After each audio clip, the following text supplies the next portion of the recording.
Hello दोस्तों, तो स्वागत है आपका हमारे online study channel power study point पर। तो दोस्तों, हमने रीड एग्ज़ाम के लिए टॉप 25 अति महत्वपूर्ण प्रश्नों की सीरीज शुरू की थी, जिसके हमने 7 पार्ट पढ़ लिए थे। आज हम 8वां पार्ट पढ़ेंगे, तो वीडियो को आप ज़रा भी स्किप न करें क्योंकि वीडियो आपके लिए बहुत ही हेल्पफुल होने वाला है। तो चलो वीडियो को शुरू करते हैं। तो आपका पहला सवाल है, राजस्थान लघु उद्योग निगम की स्थापना कब हुई? तो आपको याद रखना है 1961 ईस्वी में। ठीक है, 1961 ईस्वी में राजस्थान लघु उद्योग निगम की स्थापना हुई। तो दोस्तों, आपको 25 प्रश्न दिए जाएंगे, जिसमें से आपने कितने प्रश्न सही किए हैं वो हमें जल्दी से जल्दी कमेंट करके ज़रूर बताना। ठीक है, तो अगला देखते हैं। अगला सवाल है कि राजस्थान में ब्लू पोट्री का प्रमुख केंद्र कौन सा है? तो आपको याद रखना है जयपुर। जयपुर है जो ब्लू पोट्री का या पोट्री का प्रमुख केंद्र है। अगला देखते हैं। अगला सवाल है, राजस्थान में कुबड़ पट्टी कहाँ है? राजस्थान में कुबड़ पट्टी कहाँ पर है? तो आपको याद रखना है नागौर अजमेर में। नागौर और अजमेर में कुबड़ पट्टी है। कहाँ पर? नागौर और अजमेर में। अगला देखते हैं। अगला सवाल है, राजस्थान में सबसे अधिक ऊँट किस जिले में पाए जाते हैं? राजस्थान में सबसे अधिक ऊँट किस जिले में पाए जाते हैं? तो बाड़मेर जिले में पाए जाते हैं। ठीक है, अगला देखते हैं। अगला सवाल है, राजस्थान में केंद्रीय भेड़ प्रजनन केंद्र कहाँ स्थित है?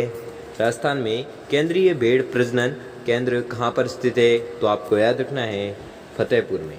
ठीक है, कहाँ पर स्थित है? फतेहपुर में। अगला देखते हैं। अगला सवाल है, राजस्थान में सबसे बड़ा दुग्ध शीतायन केंद्र कहाँ पर है? राजस्थान में सबसे बड़ा दुग्ध शीतायन केंद्र कहाँ पर है? तो आपको याद रखना है वह है जयपुर में। ठीक है, कौन सा केंद्र? दुग्ध शीतायन केंद्र कहाँ पर? जयपुर में। अगला देखते हैं। अगला सवाल है, राजस्थान के किस नगर को झीलों का नगर कहा जाता है? राजस्थान के किस नगर को झीलों का नगर कहा जाता है? तो आपको याद रखना है उदयपुर को। ठीक है, उदयपुर को झीलों का नगर कहा जाता है, झीलों की नगरी कहा जाता है। अगला देखते हैं। अगला सवाल है, राजस्थान प्राच्य विद्या प्रतिष्ठान कहाँ स्थित है? राजस्थान प्राच्य विद्या प्रतिष्ठान कहाँ स्थित है? तो आपको याद रखना है यह स्थित है जोधपुर में। अगला देखते हैं। अगला सवाल है, वनस्पति विद्यापीठ की स्थापना किसने की थी? तो आपको याद रखना है हीरालाल शास्त्री ने। ठीक है, वनस्पति विद्यापीठ की स्थापना किसने की थी? तो आपको याद रखना है हीरालाल शास्त्री ने। अगला देखते हैं। तो अगला सवाल है, राजस्थान कृषि विश्वविद्यालय जिसकी स्थापना 1987 ईस्वी में किस स्थान पर स्थित है? राजस्थान कृषि विश्वविद्यालय जिसकी स्थापना 1957 ईस्वी में की गई थी, वो किस स्थान पर है? तो आपको याद रखना है वो है बीकानेर स्थान में। ठीक है, कौन सा विश्वविद्यालय? राजस्थान कृषि विश्वविद्यालय। ठीक है, जिसकी स्थापना कब की गई थी? 1987 में। वह कहाँ पर स्थित है? बीकानेर में। अगला देखते हैं। अगला सवाल है, जैविक खेती की नीति को लागू करने वाला भारत का प्रथम राज्य कौन सा है? तो आपको याद रखना है वह राज्य है राजस्थान। ठीक है, तो क्या है? जैविक खेती की नीति को लागू करने वाला भारत का प्रथम राज्य कौन सा है? तो आपको याद रखना है राजस्थान। अगला देखते हैं। अगला सवाल है, राजस्थान का सर्वाधिक आर्द्र स्थान कौन सा है? राजस्थान का सर्वाधिक आर्द्र स्थान कौन सा है? तो आपको याद रखना है वो है माउंट आबू। माउंट आबू है जो राजस्थान का सर्वाधिक आर्द्र स्थान है। अगला देखते हैं।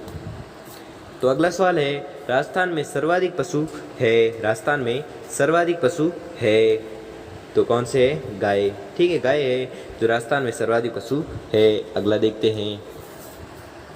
अगला सवाल है, राजस्थान में जिस पशुधन का सर्वाधिक प्रतिशत है वह है? तो वह है दुधारू पशु। ठीक है, दुधारू पशु है जो सर्वाधिक प्रतिशत है। दुधारू पशुओं का सर्वाधिक प्रतिशत है कहाँ पर? राजस्थान में। अगला देखते हैं। अगला सवाल है, बीछा मेड़ा किस नदी का उद्गम स्थल है? बीछा मेड़ा किस नदी का उद्गम स्थल है? तो आपको याद रखना है सोम नदी का। ठीक है, सोम नदी का उद्गम स्थल कौन है? तो बीछा मेड़ा। अगला देखते हैं। अगला सवाल है, राजस्थान का राज्य पक्षी कौन सा है? राजस्थान का राज्य पक्षी कौन सा है? तो आपको याद रखना है यह है गोडावण। ठीक है, गोडावण है जो राजस्थान का राज्य पक्षी है। अगला देखते हैं। अगला सवाल है, राजस्थान का अन्न भंडार कहलाता है? राजस्थान का अन्न भंडार कहलाता है? तो कौन कहलाता है? श्री गंगानगर। ठीक है, श्री गंगानगर है जो राजस्थान का अन्न भंडार कहलाता है। अगला देखते हैं। अगला सवाल है, राजस्थान भारत में किसका सर्वाधिक उत्पादन करता है? राजस्थान भारत में किसका सर्वाधिक उत्पादन करता है? तो आपको याद रखना है ऊन का। ठीक है, ऊन का सर्वाधिक उत्पादन कौन करता है? तो आपको याद रखना है राजस्थान। ठीक है, अगला देखते हैं। अगला सवाल है, राष्ट्रीय सरसों अनुसंधान केंद्र स्थित है? राष्ट्रीय सरसों अनुसंधान केंद्र स्थित है तो कहाँ पर स्थित है? सेवर में। ठीक है, राष्ट्रीय सरसों अनुसंधान केंद्र कहाँ पर स्थित है? तो आपको याद रखना है सेवर में स्थित है। अगला देखते हैं। अगला सवाल है, राजस्थान के पूर्वी द्वार भरतपुर की स्थापना रूपतम जाट ने कब की थी? राजस्थान के पूर्वी द्वार भरतपुर की स्थापना रूपतम जाट ने कब की थी? तो आपको याद रखना है 18वीं शताब्दी में।